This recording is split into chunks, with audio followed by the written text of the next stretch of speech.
ఈ భూమి మీద ఎన్నో రకాల జాతుల ప్రజలు ఉన్నారు. బైబిల్ ప్రకారంగా ఆలోచిస్తే ఇశ్రాయేలీలు, ఇష్మాయేలీలు, ఎదోమీలు, అమోరీలు, అమ్మోనీలు, అమాలేకీలు, మోయాబీలు, ఇలా మనం అనేక జాతుల ప్రజలను చూస్తూ ఉంటాం కదా. వీళ్ళల్లో ఇన్ని జాతుల ప్రజలు ఉన్నప్పటికీ దేవుడు ఇష్టపడి ఎంచుకొని ప్రేమించిన జాతి ఏది అంటే ఇశ్రాయేలు ప్రజలు. ఎందుకు ప్రేమించారు అంటే వాళ్ళు జనాభా ఎక్కువనా లేకపోతే బలవంతులనా అంటే అవేవి కారణాలు కాదు. నేను ఎందుకు ప్రేమించాను అంటే నా కుమారుడు, నా స్నేహితుడైన అబ్రహామును బట్టి అని దేవుడు సెలవిచ్చారు. ఆయన చెప్పిన ఒక అద్భుతమైన మాట, ఎందుకు ప్రేమించాను నేను అని చెప్తూ ఒక చక్కని మాట చెప్పారు. ఒకసారి అది చూసి ముందుకు వెళ్దాం. మీకు తెలిసినవే, మనకు తెలుసు కూడా. మలాకీ గ్రంథంలో మనం చూస్తాం కదా, నేను ఏసావును ద్వేషించి తిని యాకోబును ప్రేమించి తిని. అలాగే మరొక మాట మనం ఇప్పుడు చూడగలిగితే ద్వితీయోపదేశ కాండము 7వ అధ్యాయము 6, 7, 8 వచనాలు. ద్వితీయోపదేశ కాండము 7వ అధ్యాయము 6వ వచనము నుండి, నీవు నీ దేవుడైన యెహోవాకు ప్రతిష్ఠిత జనము.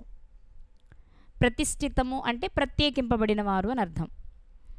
నీ దేవుడైన యెహోవా భూమి మీదనున్న సమస్త జనముల కంటే నిన్నెక్కువగా ఎంచి నిన్ను తనకు స్వకీయ జనముగా ఏర్పరచుకొనెను. నువ్వు నా సొత్తు, నువ్వు నా సొంతం, ఇన్ని జాతులలో నేను నిన్ను ప్రత్యేకపరుచుకుంటున్నాను అని దేవుడు సెలవిస్తూ వస్తున్న మాట అనమాట. అంటూ మీరు సర్వజనముల కంటే విస్తార జనమని యెహోవా మిమ్మల్ని ప్రేమించి మిమ్మల్ని ఏర్పరచుకొనలేదు. మిగిలిన వాళ్ళకంటే మేము చాలా ఎక్కువ జనం అని మీరు అనుకుంటారేమో, అలా అనుకుని నేను ఏర్పరచుకొనలేదు. సమస్త జనముల కంటే మీరు లెక్కకు తక్కువే కదా, మీరు చాలా తక్కువ. అయితే యెహోవా మిమ్మల్ని ప్రేమించువాడు గనుకను, తాను మీ తండ్రులకు చేసిన ప్రమాణమును నెరవేర్చువాడు గనుకను యెహోవా బాహుబలము చేత మిమ్మల్ని రప్పించి దాసుల గృహములో నుండి ఐగుప్తు రాజైన ఫరో చేతిలో నుండి మిమ్మల్ని విడిపించెను. ఇక్కడ దేవుడు ఏం చెప్తున్నారు అంటే, నేను మిమ్మల్ని ఎందుకు ప్రేమించానంటే మీ పితరులకు ప్రమాణం చేశా, అందుకోసం మిమ్మల్ని ప్రేమించా అన్నారు. మనకు తెలుసు కదండి, దేవుడు ఇశ్రాయేలు ప్రజలను ఎంత ప్రేమించారో మనకు తెలుసు. అబ్రహాము గారు, ఇస్సాకు గారు, యాకోబు గారు, యోసేపు గారి జీవితాలను మనం చూస్తే, యోసేపు గారి కాలం వచ్చే నాటికి యోసేపు గారు ఐగుప్తు దేశంలో ఉండగా 70 మంది వెళ్ళారండి ఐగుప్తు దేశానికి ఇశ్రాయేలు ప్రజలు. కానీ ఐగుప్తు నుంచి తిరిగి వచ్చేటప్పటికి 25 లక్షలు అయ్యారు. 25 లక్షల జనాభా అయ్యారు. ఇంత విస్తారంగా జనం పెరిగిన దేవుడు అంటున్నారు, మీరు విస్తారమైన జనమని నేను ప్రేమించాను అనుకుంటున్నారా? కాదు, లెక్కకు మీరు తక్కువే. మీకంటే ఎక్కువ జనాభా కలిగిన దేశస్తులు ఉన్నారు, జాతుల ప్రజలు ఉన్నారు. కానీ మీరంటే నాకు ఒక రకమైన ప్రేమ. అందుకే మిమ్మల్ని ప్రేమించాను గనుకనే మీ మీద ఈగను వాలనివ్వలేదు నేను. నిజమే కదండి, దేవునికి కోపం వస్తే ఇశ్రాయేలు ప్రజలకు పనిష్మెంట్ ఇచ్చారు. కానీ అదే పనిష్మెంట్ మిగిలిన ఏ జాతి వారు ఇశ్రాయేలుకి ఇచ్చినా దేవుడు ఒప్పుకోలేదు. మనం కూడా ఇళ్లలో ఇలాంటి సంఘటనలు చూస్తూనే ఉంటాం. మన కోపం వచ్చి మన పిల్లల్ని తిడతాం, అవసరమైతే కొడతాం. కానీ మన పిల్లల్ని ఎవరైనా ఒక మాట అంటే మాత్రం మనం ఒప్పుకోం. అది బహుశా ఈ తత్వం లేక ఈ గుణం దేవుని నుండే మనకే వచ్చి ఉంటుంది. ఇశ్రాయేలు ప్రజలను ఎవ్వరు ఒక్క మాట అంటే ఆయన ఇష్టపడలేదు. అలాని అతి ప్రేమ చేసి వాళ్ళు తప్పు చేసినా వదిలేయలేదు, వారిని శిక్షిస్తూనే వచ్చారు. అలా మనం చూస్తూ ఉంటే ఇశ్రాయేలు ప్రజలు మరి అబ్రహాము గారిని బట్టి కానీ, ఇస్సాకు గారిని బట్టి కానీ, యాకోబు గారిని బట్టి కానీ దేవుడు చాలా ప్రేమించారు. 70 మందిగా వెళ్ళిన ఇశ్రాయేలీలు ఐగుప్తు దేశానికి, ఐగుప్తు నుంచి కనానుకు బయలుదేరేటప్పటికి 25 లక్షల పైచిలుకే. ఇంత జనాభాని నడిపించడానికి దేవుడు ఏర్పాటు చేసుకున్న ఒక నాయకుడు ఎవరు అంటే మోషే గారు. రాత్రి కూడా మనం ఆయన గురించి కొన్ని విషయాలు నేర్చుకున్నాం. ఈ మోషే గారు ఎన్నో కారణాలు చూపించారు వారిని విడిపించడానికి, తాను వెళ్ళడానికి ఇష్టం లేక. కానీ దేవుడు ఒప్పుకోలేదు. నిన్నే ఏర్పరచుకున్నాను, నువ్వు వెళ్ళాలి, విడిపించాలి. అక్కడే కూర్చున్నారు. అలాగే ఆయన చేతనే విడిపించారు.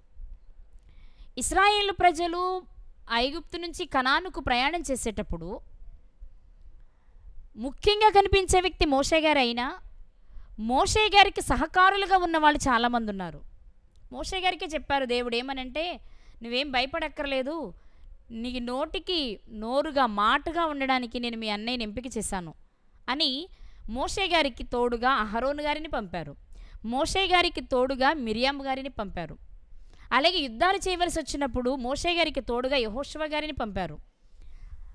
ఇట్లా మనం చూస్తే అహరోను గారు, యెహోషువ గారు వీళ్ళిద్దరూ మోషే గారితో వెళ్ళవలసిన పరిస్థితి ఏర్పడినప్పుడు, అంటే వీళ్ళిద్దరూ కానప్పుడు హూరు అనే మరొక వ్యక్తిని దేవుడు ఎంపిక చేసుకున్నట్టు మనం చూస్తాం.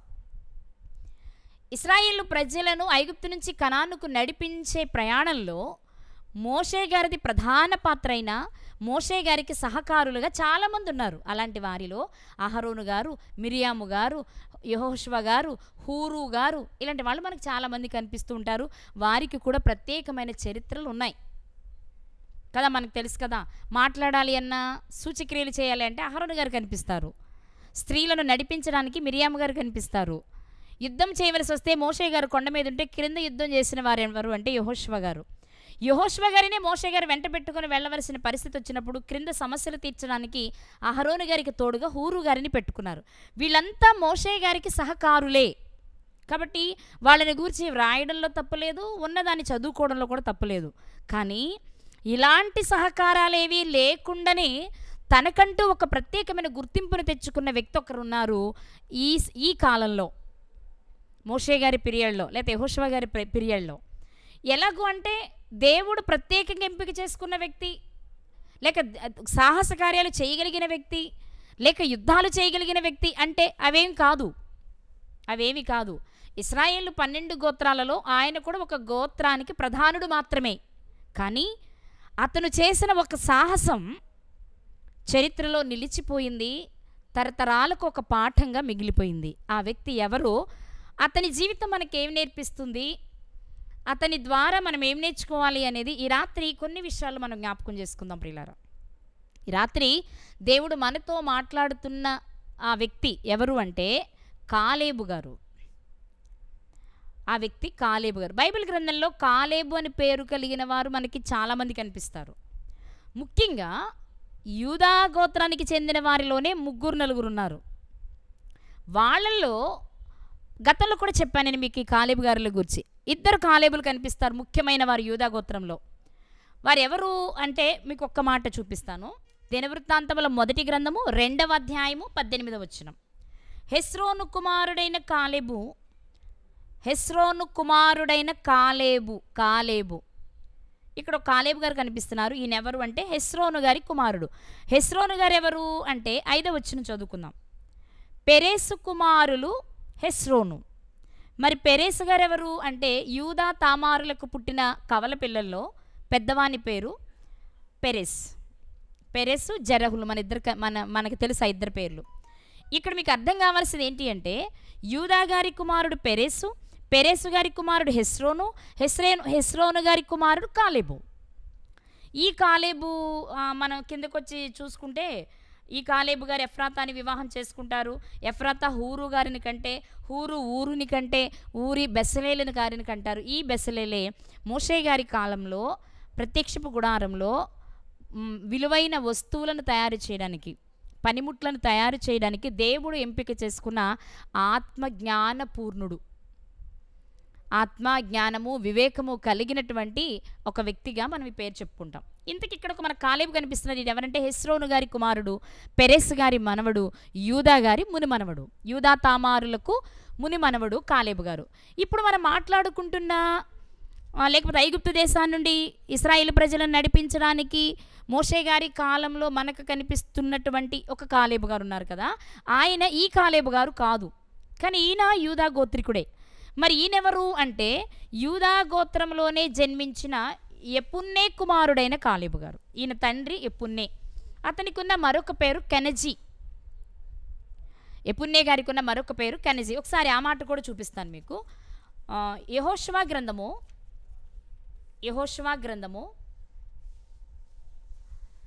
14వ అధ్యాయము 14వ వచనం.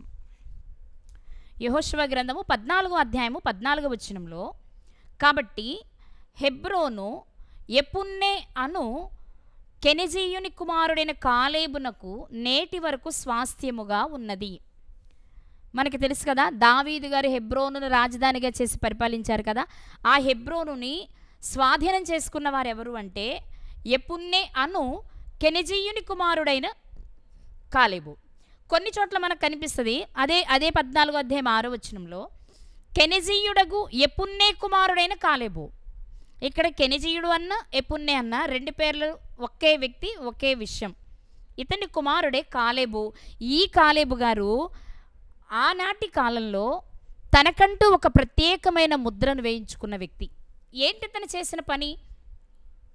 మోషే గారు మాట్లాడేటప్పుడు తన నోటిని మాటగా వాడా అంటే కాదు, ఆయన అహరోను గారు. మోషే గారు చేతుల పైకెత్తితే యుద్ధం చేసిన వ్యక్తి అంటే కాదు, ఆయన యెహోషువ గారు.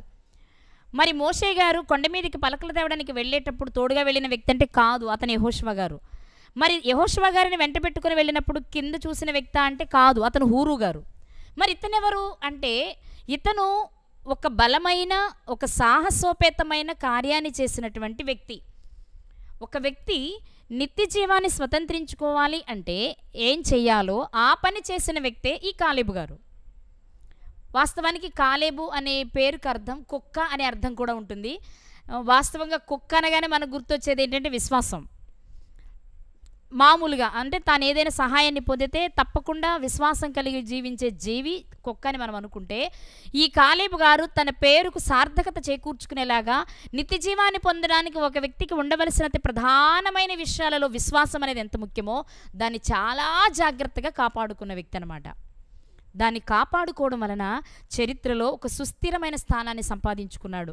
మోషే గారికి ఈయనకు ఎలాంటి రక్త సంబంధం లేకపోయినా, ఇతనికి ఎలాంటి టాలెంట్ లేకపోయినా, యుద్ధం చేయడం కానీ, మాట్లాడడం కానీ, సలహాలు ఇవ్వడం కానీ, న్యాయాధిపతులుగా ఉండడం కానీ ఇలాంటివి ఏవీ లేకపోయినా తన సత్ప్రవర్తనతో యూదా గోత్రానికి ప్రధానిగా మారాడు. ఒకటైతే రెండో విషయం ఏంటి అంటే చరిత్రలో ఎవరైనా ఎప్పుడైనా విశ్వాసాన్ని గురించి మాట్లాడుకుంటే ఆయన గురించి మాట్లాడుకునే స్థితికి ఎదిగిన వ్యక్తి కాలేబు గారు. ఏంటి తను చేసిన పని అనేది మనం చూస్తే మీకు తెలిసిందే, కొంచెం ఒకసారి జ్ఞాపకం చేసుకుందాం. దేవుడు అబ్రహాము గారికి చెప్పిన మాట, కనాను భూభాగాన్ని నీ సంతానానికి ఇస్తాను అని. ఆ భూభాగానికి నడిపించడానికి మోషే గారిని పుట్టించి ఆయన చేత ఇశ్రాయేలు ప్రజలను నడిపిస్తూ ఉన్నారు.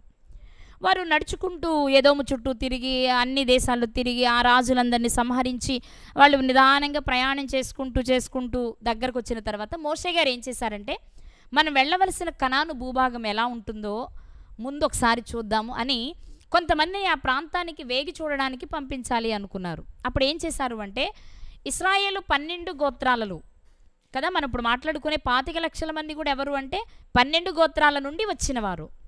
ఇంకా చెప్పాలంటే యాకోబు గారు, 2 భార్యలు, 2 ఉపపత్నులు, వారి వలన పుట్టిన సంతానం అంతా కలిపితేనే 12 మంది. వీళ్ళ నుండి వచ్చిన వారే ఇప్పుడు మనం చెప్పుకునే 25 లక్షల మంది. ఇప్పుడు వీళ్ళందరి జీవితాలు మనం అలా పెట్టి ఒకసారి ఆలోచన చేస్తే మనకి ఏమర్థమవుతుంది అంటే 12 గోత్రాలలో నుండి 12 మంది పెద్దలను తీసుకుని కనాను వేగు చూడడానికి వెళ్ళారు. ఆ భాగాన్ని చూడగానే వీళ్ళకి చాలా భయం వేసిందనమాట. అక్కడి ప్రజలు అనాకీల వలె చాలా హైట్ వెయిట్ ఉన్నారట. వాళ్ళ ముందు ఇశ్రాయేలీలు మిడతల్లా కనిపిస్తున్నారట. వాళ్ళు చెప్పిన మాట చూసొచ్చి చిన్నగా కనిపించగానే వారికి చాలా భయం వేసింది. భయం వేసి వారు వచ్చి చెప్పిన సమాచారం ఏంటో ఒకసారి మనం చూద్దామండి. సంఖ్యాకాండము 13వ అధ్యాయము. సంఖ్యాకాండము 13వ అధ్యాయము మొదటి వచనాన్ని చదువుకొని ముందుకు వెళ్దాం. యెహోవా మోషేకు ఈలాగు సెలవిచ్చెను, నేను ఇశ్రాయేలీలకిచ్చుచున్న కనాను దేశమును సంచరించి చూచుటకు నీవు మనుషులను పంపుము. వారి పితరుల గోత్రములలో ఒక్కొక్క దాని నుండి ఒక్కొక్క మనుషుని మీరు పంపాలి. దాన్ని సంచరించి తిరిగి చూసి నేను ఎలాంటి భూభాగాన్ని మీకు ఇవ్వబోతున్నానో ఆ సమాచారం మీరు వెళ్ళి చూడడం కంటే ముందే మీకు సమాచారం కావాలి కాబట్టి 12 మందిని పంపించు గోత్రకర్తల్ని అని చెప్పారు. 12 మంది వెళ్ళారు. వెళ్ళిన 12 మంది చూసిన తర్వాత చెప్పిన ఒక మాట ఇప్పుడు మనం చూద్దాం. 31వ వచనం, అదే అధ్యాయం 13వ అధ్యాయము 31వ వచనము. అయితే అతనితో కూడా పోయిన ఆ మనుషులు, ఆ జనులు మనకంటే బలవంతులు, మనము వారి మీదికి పోజాలము అనిరి. వాళ్ళని చూసిన తర్వాత వీళ్ళకి చాలా భయం వేసింది. అమ్మో, వాళ్ళు చాలా బలవంతులు, మనము వారి మీదికి పోలేము అంటూ వారు తాము సంచరించి చూసిన దేశమును గూర్చి ఇశ్రాయేలీలతో చెడ్డ సమాచారము చెప్పి, మేము సంచరించి చూచిన దేశము తన నివాసులను భక్షించు దేశము. వాళ్ళ పరిస్థితి చూస్తే మనుషులను తినే వాళ్ళ ఉన్నారు. ఆ దేశంలో నివసించే మనుషులను చంపుకు తినే ఏమంటారు, మాంసాహార భక్షుల్లా ఉన్నారు అని చెప్తూ, మాకు కనబడిన జనులందరూ ఉన్నత దేహులు. అక్కడ నెఫీలీల సంబంధులైన అనాకు వంశపు నెఫీలీలను చూచితిమి, మా దృష్టికి మేము మిడతల వలె ఉంటిమి, వారి దృష్టికి అట్లే ఉంటిమి అని ఏం చెప్తున్నారు వచ్చి, అమ్మో వాళ్ళు చాలా ఎత్తు, చాలా బలవంతులు, అనాకు వంశపు వారు, నెఫీలీల సంతతి వారు, వాళ్ళు భూమి మీద బలవంతులు బలత్కారులు వాళ్లే కదా, ఆ సంతానానికి చెందిన వారు వాళ్ళు, వాళ్ళని మనం జయించలేం, వాళ్ళ ముందు మేము ఎలా ఉన్నామో తెలుసా, మిడతల్లా ఉన్నాం అని చెప్పుకుంటున్నారు. ఆ మాటలు వినగానే ఇశ్రాయేలు ప్రజలందరికీ భయం వేసింది. అమ్మో, అయితే మనం దాన్ని జయించలేం, ఏమైనా వెనక్కి వెళ్ళిపోదాం. ఒకవేళ మోషే మమ్మల్ని నడిపించకపోతే మేము మరొక నాయకుడిని ఎంపిక చేసుకుంటాం, మేము మరలా తిరిగి ఐగుప్తుకు వెళ్ళిపోతాం తప్ప మేము కనాను భూభాగానికి వెళ్ళం, ఎందుకంటే వాళ్ళు మమ్మల్ని చంపేస్తారు, తినేస్తారు. అర్థమైందండి? వాళ్ళు మమ్మల్ని చంపేస్తారు, మమ్మల్ని తినేస్తారు, కాబట్టి మేము వెళ్ళం అని వెనుతిరిగారు. ఆ వెనుతిరిగినప్పుడు కనిపిస్తున్న సందర్భమే ఇప్పుడు మనం చూడాలి. 14వ అధ్యాయం 5వ వచనమండి. సంఖ్యాకాండము 14వ అధ్యాయము 5వ వచనంలో, మోషే అహరోనులు ఇశ్రాయేలుల సమాజ సంఘము ఎదుట సాగిలపడిరి. అప్పుడు దేశమును సంచరించి చూచిన వారిలో ఉండిన నూను కుమారుడుగు యెహోషువాయు, ఎపున్నే కుమారుడుగు కాలేబును బట్టలు చింపుకొని ఇశ్రాయేలుల సర్వసమాజముతో ఇలా అంటున్నారు, మేము సంచరించి చూచిన దేశము మిక్కిలి మంచి దేశము, యెహోవా మన యందు ఆనందించిన ఎడల ఆ దేశంలో మనలను చేర్చి దానిని మనకిచ్చును, అది పాలు తేనెలు ప్రవహించు దేశము.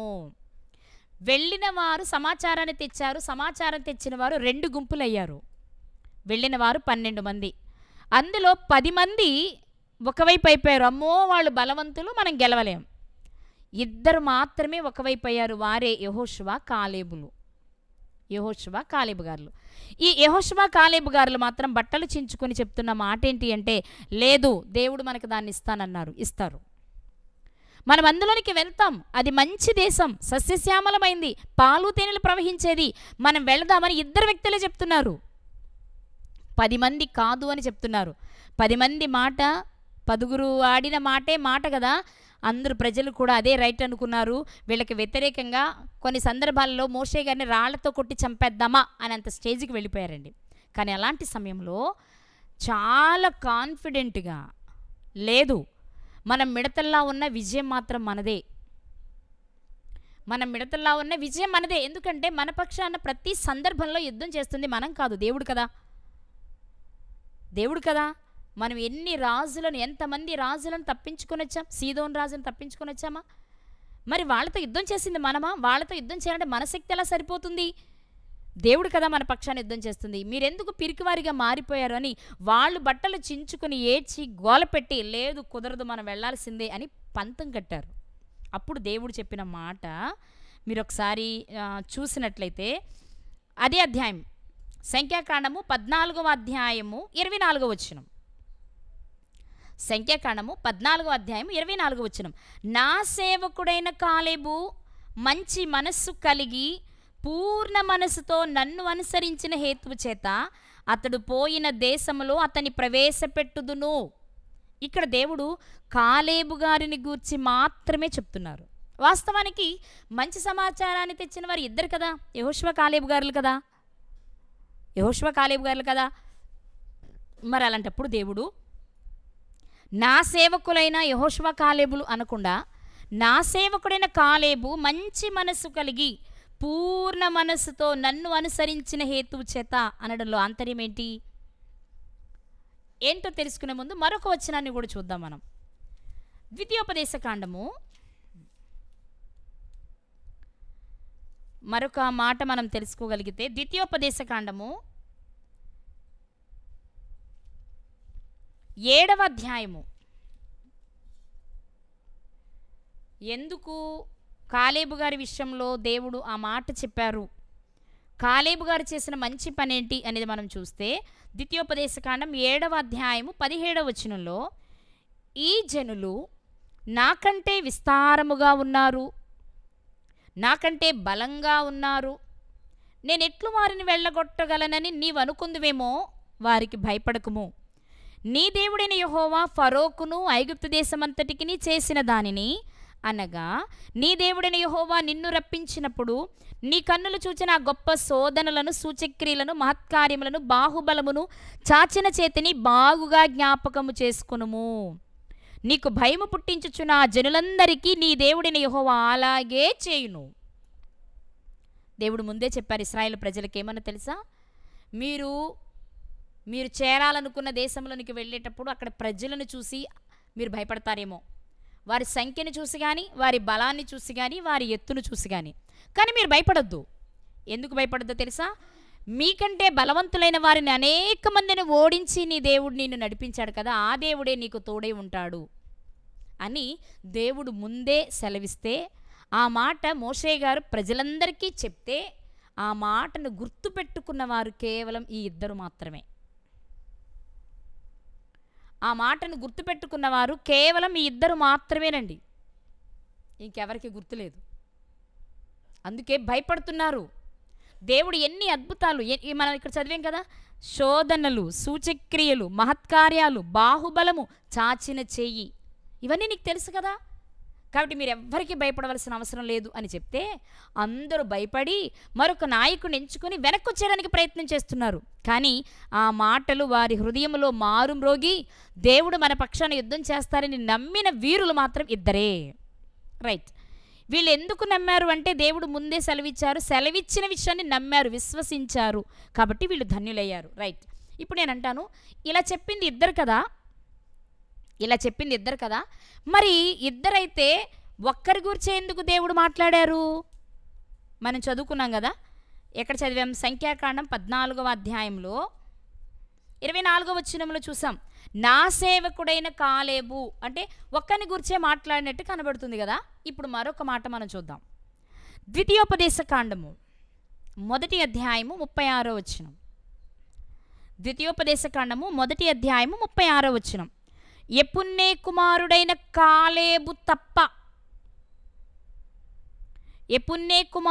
కాలేబు తప్ప మరి ఎవడునూ చూడడు ఆ కనాను అని చెప్తున్నారు దేవుడు. అదేంటి, మరి యెహోషువ గారు కూడా ఉన్నారు కదా. ఇక్కడ మీరు గుర్తించాల్సిన విషయం ఏంటంటే, యెహోషువ గారు కూడా ఉన్నారు, కానీ యెహోషువ గారిది ఒక సపరేట్ క్యారెక్టర్. అతను యుద్ధము చేయగలిగిన సామర్థ్యం కలిగిన వాడు, మోషే గారి చేత ముందే ఎంపిక చేయబడిన సేవకుడు. దేవుడు కూడా చెప్పాడు, నీ తర్వాత యెహోషువనే ప్రజలందరినీ కనానుకు చేర్చి భూభాగాన్ని పంచిపెడతారు అని. అది ముందే డిసైడ్ అయిపోయింది కాబట్టి ఆయన గురించి ఇప్పుడు ప్రత్యేకంగా చెప్పట్లేదు. ఇక అలా చెప్పకుండా అంత సాహసం చేసి యెహోషువ గారితో పాటు కనాను చేరిన వీరుడు, శూరుడు, ధీరుడు ఎవరు అంటే కాలేబు గారు.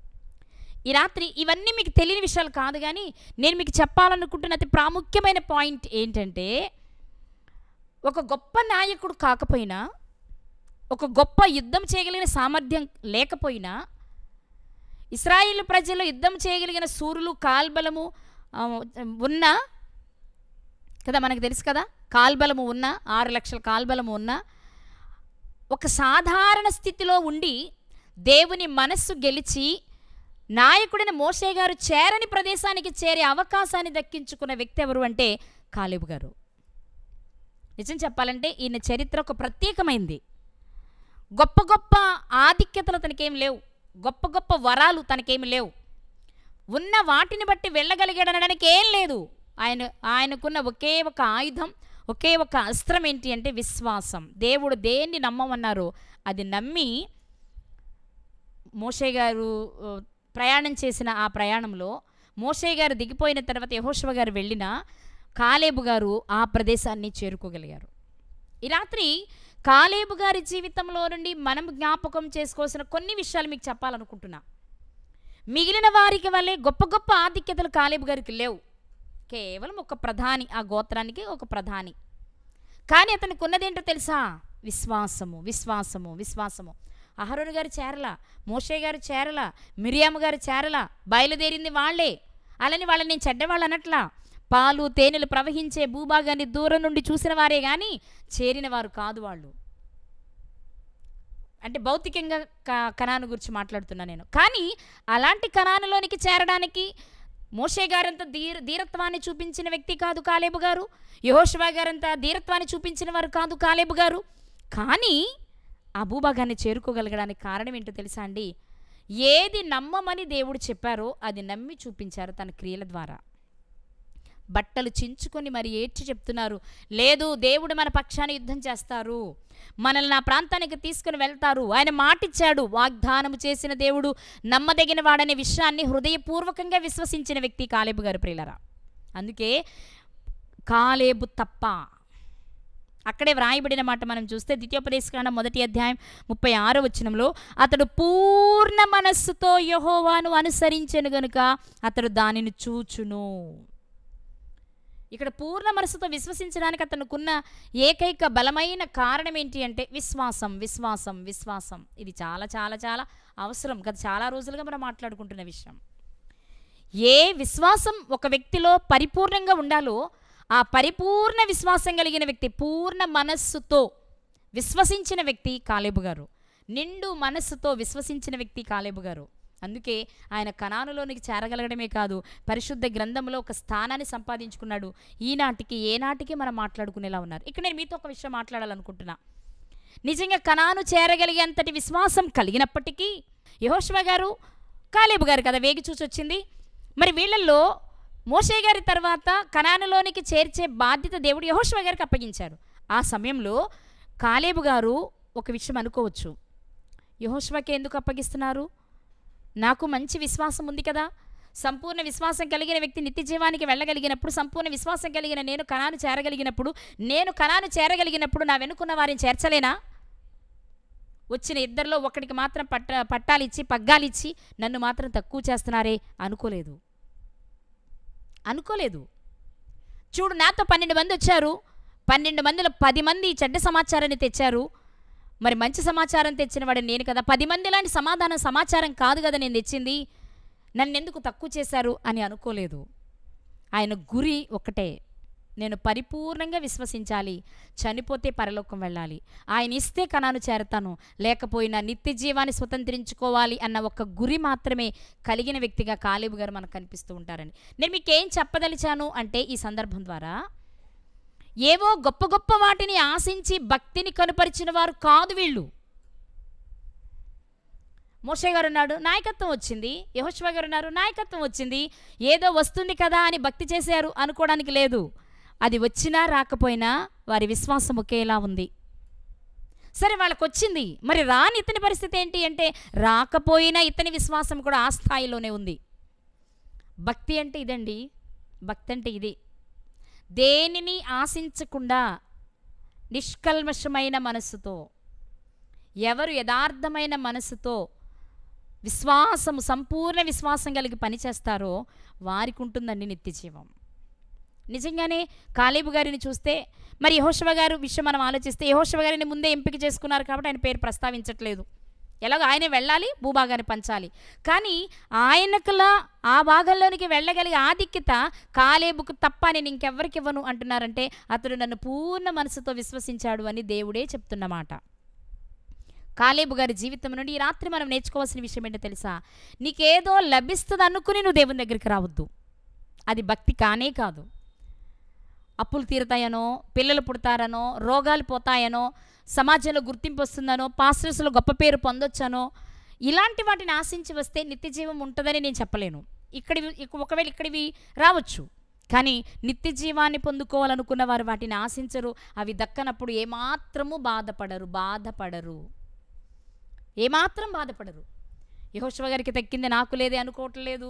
గొప్ప గొప్ప యుద్ధ సామర్థ్యం కలిగిన వారు ఉన్నారు కదా, వాళ్ళకంటే గొప్ప విశ్వాసాన్ని నేను కనపరిచాను కదా, నన్నెందుకు ఇలా చేశారు అనే ఫీలింగ్ కాలేబు గారికి లేదు. ఏదున్నా లేకపోయినా నా విశ్వాస విషయంలో నేను పడిపోకుండా ఉండాలి అని గమనించి ఎవరికొచ్చినా ద్వేషించట్లేదు, ఎవరికొచ్చినా బాధపడట్లేదు. తనకు రాలేదని బాధ కూడా ఆయనకి లేదు. కానీ ఏది వచ్చినా రాకపోయినా ఒకేలా విశ్వాస జీవితంలో ప్రయాణం చేస్తున్న వ్యక్తి కాలేబు గారు.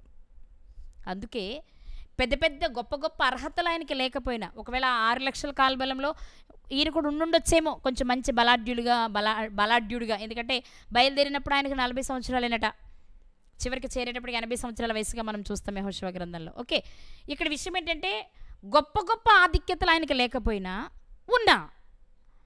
ఉన్నాయి కాబట్టి నాకెందుకు రాదు అధికారం అనుకోవట్లేదు. లేదు కాబట్టి లేకపోయినా నేను విశ్వాసాన్ని కనపరిచానుగా నాకు అధికారం రావట్లేదు అంటే అనుకోవట్లేదు. అంటే అధికారం మీదే అతనికి మనస్సు లేదు.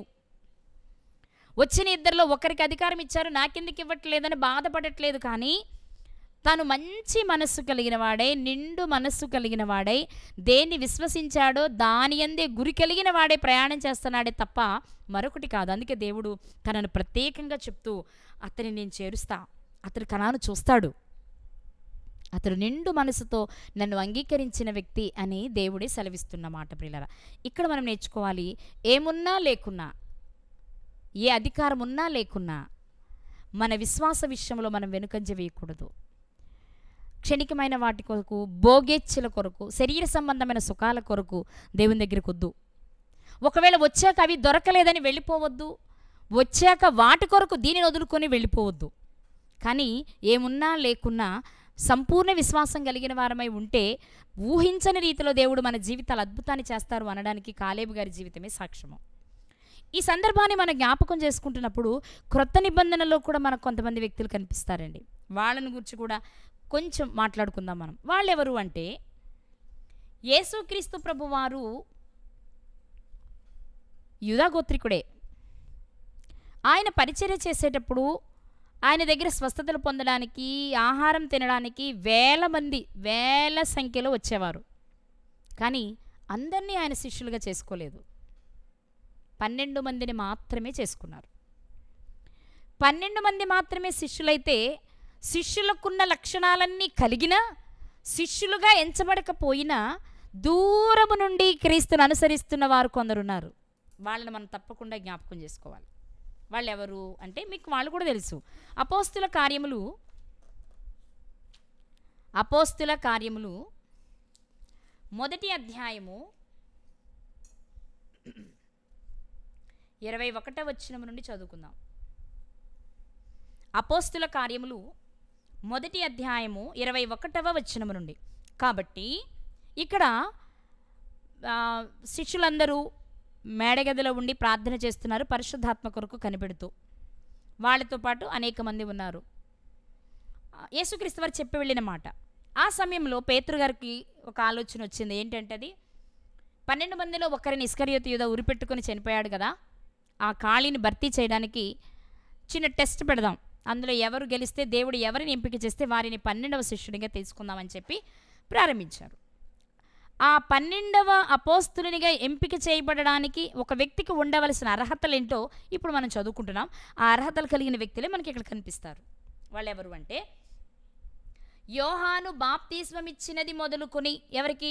ప్రభు అయిన యేసుక్రీస్తు వారికి యోర్దాను నదిలో బాప్తిస్మ ఇచ్చారు కదా, ఆ బాప్తిస్మ ఇచ్చినది మొదలుకొని ప్రభువైన యేసు మన యొద్ద నుండి పరమునకు చేర్చుకొనబడిన దినము వరకు, మరణించి తిరిగి లేచి పరమునకు వెళ్ళిపోయారు కదా యేసుక్రీస్తు, ఆ వెళ్ళిపోయే వరకు చూసిన వారు ఎవరైతే ఉన్నారో, ఆయన మన మధ్య సంచరించుచుండిన కాలమంతయు మనతో కలిసి ఉన్న వీరిలో ఒకడు మనతో కూడా ఆ పునరుద్ధానమును గురించి సాక్షి అయి ఉండుట ఆవశ్యకమని చెప్పెను. మనం ఇప్పుడు ఆ 12వ అపోస్తులను ఎంపిక చేయాలి అంటే వాళ్ళకు ఉండవలసిన అర్హతలు ఏంటంటే, యేసుక్రీస్తు వారు బాప్తిస్మం తీసుకున్నది మొదలు ఆరోహణమైపోయే వరకు ఆయన జీవితంలో ప్రతి సంఘటన తెలిసిన వారై ఉండాలి. అలాంటి వారిని ఎంపిక చేయాలి అనగానే వెంటనే 2 వ్యక్తులు సెలెక్ట్ అయ్యారు. వాళ్ళెవరు అంటే చూద్దాం. 23వ వచనం. అప్పుడు వారు యూస్తు అను మారు పేరు గల బర్సబ్బా అనబడిన యోసేపు, 2 మత్తీయ అను ఇద్దరిని నిలువబెట్టి ఇలా ప్రార్థన చేశారు. ఇక్కడ బర్సబ్బా గారిని లేదా యోసేపు గారిని లేదా యూస్తు గారిని, ఈ మూడు ఒకరికే పేర్లు. రెండు మత్తీయ, మత్తయ్యి కాదండి, మత్తీయ, ఇద్దరు వ్యక్తులు సెలెక్ట్ అయ్యారు. ఇక్కడ మనం ఆలోచించవలసిన విషయం ఏంటంటే, ఈ ఇద్దరికి యేసుక్రీస్తు వారు బాప్తిస్మం తీసుకోవడం తెలుసు, యేసుక్రీస్తు వారు స్వస్థతలు చేయడం తెలుసు, యేసుక్రీస్తు వారు దయ్యాలను వెళ్ళగొట్టడం తెలుసు, యేసుక్రీస్తు వారు శిలువ మరణం పొందడం తెలుసు, యేసుక్రీస్తు వారు సమాధి చేయబడడం తెలుసు, యేసుక్రీస్తు వారు తిరిగి లేపబడడం తెలుసు, యేసుక్రీస్తు వారు 40 దినాలు అందరికీ కనబడడం తెలుసు, యేసుక్రీస్తు వారు ఆరోహణమై వెళ్ళిపోవడం కూడా తెలుసు. నేనేమంటున్నానంటే, ఇన్ని తెలిసిన వీళ్ళు అయ్యో మేము 12 మందిలో లేకపోతేమే అనుకోలేదు. లేదా ప్రభు దగ్గరికి వచ్చి, ప్రభువా ఎప్పుడు ఆ 12 మందేనా, నేను వెంబడిస్తున్న వారు చాలామంది ఉన్నాం కదా, ఆ 12 మందికి ఒక 6 నెలలు ఇచ్చి మరో 12 మందిని సెలెక్ట్ చేసి ఒక 6 నెలల వాళ్ళని నువ్వు శిష్యులుగా చేసుకుని నీ వెనక తిప్పుకోవచ్చుగా. మనం కూడా అంతే కదండి, జనాభా ఎక్కువగా ఉండి ఒకేలాంటి పని చేయగలిగిన సామర్థ్యం కలిగితే మనం కూడా అలాగే చేస్తాం, షిఫ్టుల వారీగా అనుకోవచ్చు. లేదా మేము ఇంత భక్తి చేస్తున్నాం కదా, ఆయన వెంబడిస్తూనే ఉన్నాం కదా, మమ్మల్ని మాత్రం ప్రక్కన పెట్టేశారు అనుకోవచ్చు. కానీ మీరు గమనించండి, వీరు ఏ ప్రతిఫలాన్ని ఆశించలేదు. యూస్తు గారు కానీ మత్తీయ గారు కానీ వారికున్న ప్రతి అర్హత వీళ్ళకుంది. కానీ ఇంత అర్హత కలిగిన మమ్మల్ని 3.5 సంవత్సరాలు యేసుక్రీస్తు ప్రక్కన పెట్టేశాడే అని ఆయన వదిలేయలేదు. కానీ ఆయన ఆ 12 మందిలో చేర్చకపోయినా తమ విశ్వాసాన్ని మాత్రం విడవకుండా నడిచినవారు. ఆ ఉన్న 12 మంది మాకంటే గొప్పోళ్ళ, మాకంటే విశ్వాసం కలిగిన వాళ్ళ, వాళ్ళేమైనా పెద్ద మాకంటే బాగా జ్ఞానవంతులా, మాలాంటి వాళ్ళే కదా, మరే మమ్మల్ని అందులో చేర్చుకోవట్లేదే అని వీళ్ళు ఎప్పుడు ఫీల్ అవ్వలా. ఆ 12 మందిలో చేర్చుకున్నా చేర్చుకోకపోయినా వారికి యేసుక్రీస్తు వారంటే ఎలాంటి విశ్వాసం ఉందో ఆ విశ్వాసాన్ని తుది వరకు కొనసాగించిన వ్యక్తులే. అందుకే వాళ్ళ కష్టాన్ని గుర్తించిన దేవుడు, వారి విశ్వాసాన్ని గుర్తించిన దేవుడు వాళ్లకు ఒక అవకాశం ఇచ్చారు. బాగుంది.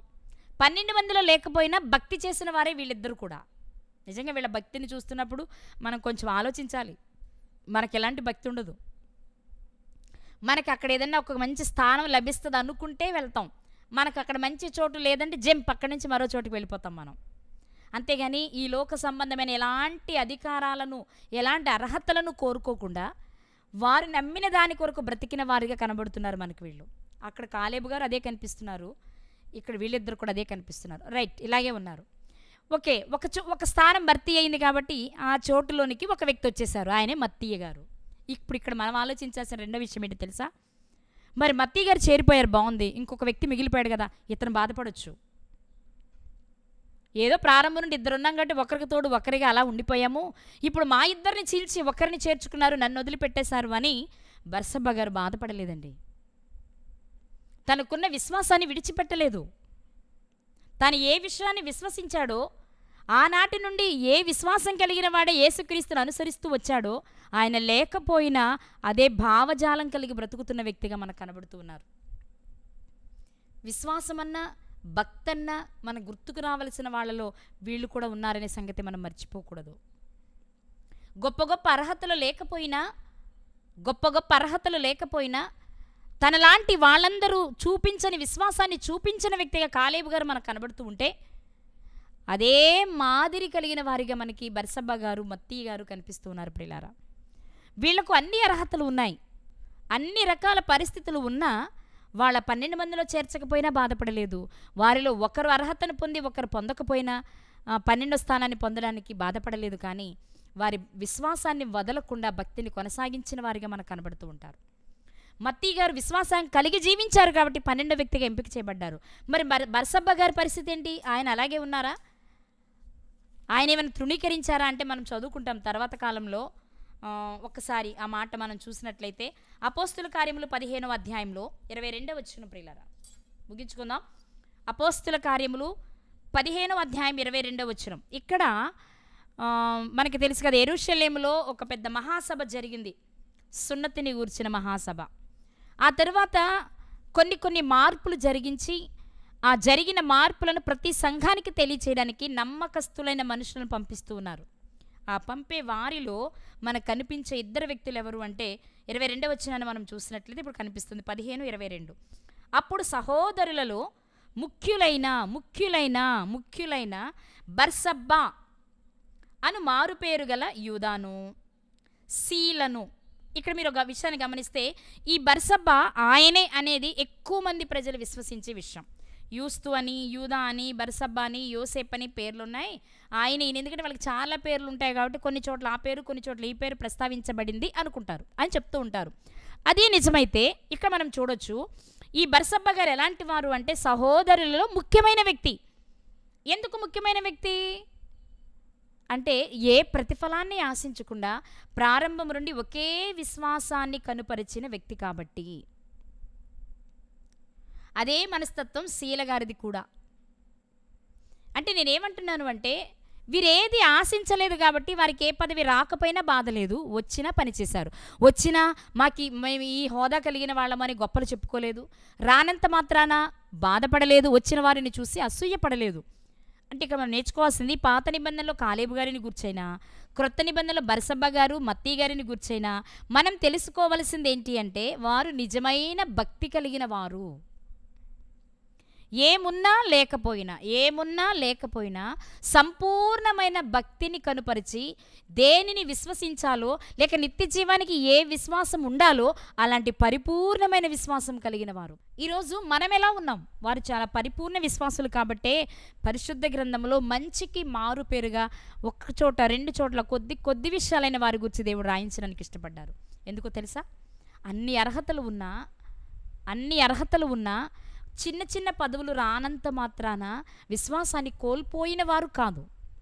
పైగా వారికి ఉన్న విశ్వాసం ఎలాంటిదో తెలుసా? సంపూర్ణ విశ్వాసం, పరిపూర్ణ విశ్వాసం. పరిశుద్ధులు పరిపూర్ణులు అవ్వాలి. అలాంటి పరిపూర్ణ విశ్వాసం కలిగిన వారే ఈరోజు మనం మాట్లాడుకున్న కాలేబు గారు, బర్సబ్బా గారు, మత్తీయ గారు. మనం ఎక్కడున్నాం? మనమేం చేస్తున్నాం? యేసుక్రీస్తు వారు కూడా అంతే కదండి. తండ్రితో సమానముగా ఉండుట విడిచిపెట్టకూడని భాగ్యమని ఆయనకి తెలిసినా దాన్ని విడిచి వచ్చేశారు. ఇక్కడ ఏం చేయాలో దాన్ని చేశారు. చేసేటప్పుడు ఏవేవో ఈసారి నేను ఎక్కువ చేస్తున్నాను కదా, నాకు ఇంకా మంచి పోస్ట్ వస్తుంది, ఇంకా మంచి స్థానం వస్తుంది అని ఆలోచించలేదు, కానీ నిష్కల్మషంగా పనిచేశారు. ఆయన వెళ్ళిపోయారు. చివరి వరకు జాగ్రత్తగానే బ్రతికారు కదా. మనం హెబ్రీ పత్రిక 5:7 చదువుకుంటాం. భయము, భక్తి, విధేయత తన జీవితంలో మిగుల్చుకున్నారు కాబట్టి ఆయన ఊహించని రీతిలో దేవుడు ఆయనకు మంచి ఉన్నతమైన స్థానాన్ని మరలా ఇచ్చినట్టు మనం చూస్తున్నాం.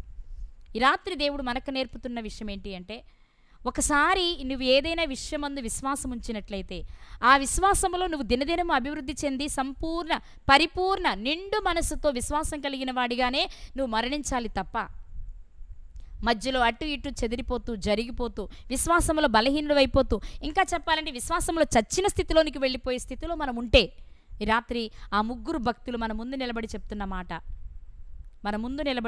మాట, మా విశ్వాసమును మేము కాపాడుకున్నాం. ఎలాగో తెలుసా? లోక సంబంధమైన ఏ అధికారాన్ని ఆశించకుండా సంపూర్ణమైన విశ్వాసమును కనపరిచిన వారం. ఎందుకంటే దేవుడు దేన్ని చెప్పారో దాన్ని మాత్రమే చేసుకుంటూ వెళ్ళిన వారు. అవునండి, భక్తులు ఎవరు కూడా దేనిని ఈ లోక సంబంధంగా ఆశించిన వారు కాదు. వారి గురి పరలోకం అంతే. ఈరోజు మనం ఎక్కడున్నాం? మన గురి దేని మీద ఉంది? ఇక్కడ నేను ఈ సంఘంలో ఎక్కువ పని చేస్తే నాకు మంచి పోస్ట్ వస్తుంది, నాయకుడిని అయిపోతాను, అందరే నడిపించవచ్చు, ఇలాంటివా? వద్దు. ఇక్కడ అధికారాలు కోరుకోవద్దు. కానీ ఒకవేళ దేవుడిస్తే పరిచారకునిగా పనిచేయి, సేవకునిగా పనిచేయి, దేవుడిచ్చే ఆ పరలోకాన్ని స్వతంత్రించుకోవడానికి వీలు కలిగి ఉంటుంది. కనుక ప్రియులారా, కాలేబు గారు కానివ్వండి, బర్సబ్బా గారు కానివ్వండి, మత్తీ గారు కానివ్వండి, దేనిని ఆశించలేదు. అన్ని అర్హతలు ఉండి కూడా వారు ఆశించలేదు కాబట్టే పరలోకంలో చోటు సంపాదించుకోవడానికి అర్హతను పొందారు, పరిశుద్ధ గ్రంథంలో చోటును సంపాదించుకున్నారు. ఈరోజు పరిశుద్ధ గ్రంథంలో మన పేరు నమోదయ్యే అవకాశం మనకి లేకపోయినా జీవ గ్రంథంలో మన పేరు నమోదు చేసుకోవడానికి, లేక మన పేరు తుడుపు పెట్టకుండా ఉంచుకోవడానికి మనకు వీలుంది. అది ఉంచుకోవాలి అంటే మనం చేయవలసిన పని ఏంటి అంటే విశ్వాస విషయంలో పరిపూర్ణులం కావాలి. దేనిని విశ్వసించమన్నారో ఆ విశ్వాస విషయంలో మనము నమ్మకంగా సంపూర్ణ విశ్వాసాన్ని కలిగిన వారమే జీవించినట్లయితే దేవుడు నిత్యరాజ్యాన్ని ఇవ్వడానికి ఇష్టపడుతున్నారు. మనం అలా జీవిద్దాం, దేవుడిచ్చే నిత్యరాజ్యాన్ని స్వతంత్రించుకుందాం. అలాంటి కృప దేవుడు మనందరికీ దయచేయునుగాక. ఆమెన్.